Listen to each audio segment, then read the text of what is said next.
If you ever wanted to sell your Shopify store but didn't, because it was too complicated and inconvenient, this video will help you sell your Shopify store without much hassle in 2021. Given that I recently sold my own store and gained experience and facts that you might want to know, this guide is worth all your time. Reasons to sell your Shopify store. You may never think of selling your Shopify store if your store always does well and growth is all you witness. On the other hand, if your store has a substandard, dire and unsatisfactory performance, I think you have enough reason to think about selling your store. Selling a store with an unacceptably poor performance is easier said than done. However, if the buyer sees that your store may have a profitable future if provided the right resources, you definitely stand a chance to succeed in selling your store. You may also want to sell your store if you recently purchased a new store that requires your undivided attention, and your resources are not enough to be shared between the two stores. Another reason to sell could be your competitors. They may be earning more than they should, consequently driving the CPC higher and reducing your profit margins. The downfall of your product may also encourage you to sell your store. How to attract buyers to your Shopify store. No buyer would want to buy your store in order to incur a loss. There must be some aspects in your store that will catch the buyer's eye by showing him a potential profit that he can earn by buying and bettering your Shopify store. The buyer's abilities must be kept in mind while selling a store. The buyer should have the ability to provide or create that one factor that your store currently lacks. For example, your store may have a premium domain name that is really sought after, or your store may have a huge social media reach that could benefit the buyer. Places where you can sell your store. You can sell your Shopify store on various platforms, but the two crucial and key players in the market today are Exchange Marketplace and Flippa. Let's go through the opportunities and obstacles of both these platforms in detail. Number 1. Exchange Marketplace. Exchange Marketplace is a great platform because it provides verification of your Shopify store. This works as a reassurance for the buyer, making him gain a little trust in your facts and figures. This platform is also really easy to work on.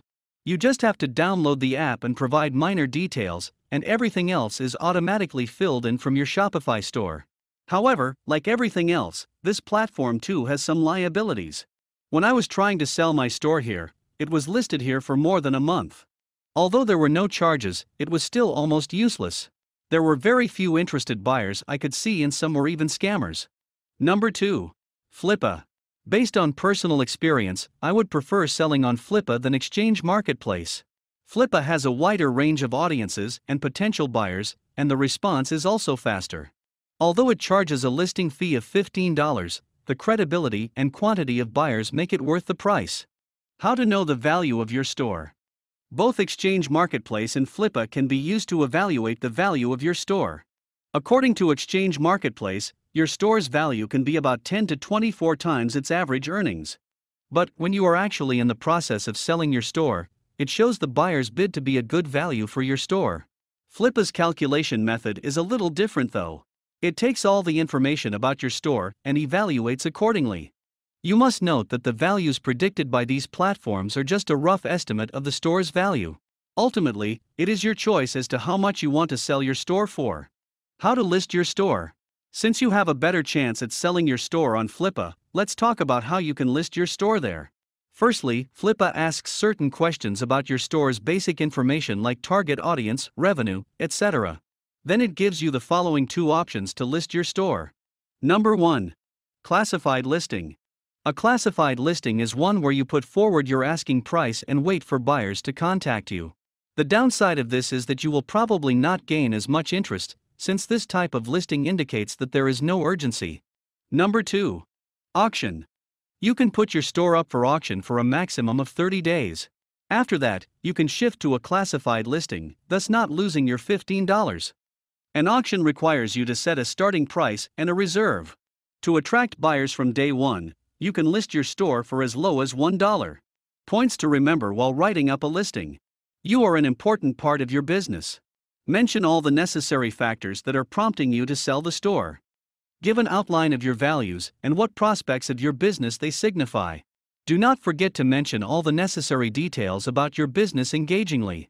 A buyer may not read your listing any further if this part is not satisfactory. List all the facts about your customers. Buyers want to know your customers to be able to interact with them. State your business financials as clearly as possible. If you are listing your store on Flippa, you will be able to add attachments.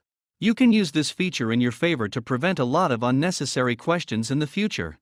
A good attachment would be a screenshot of revenue or a profit and loss statement.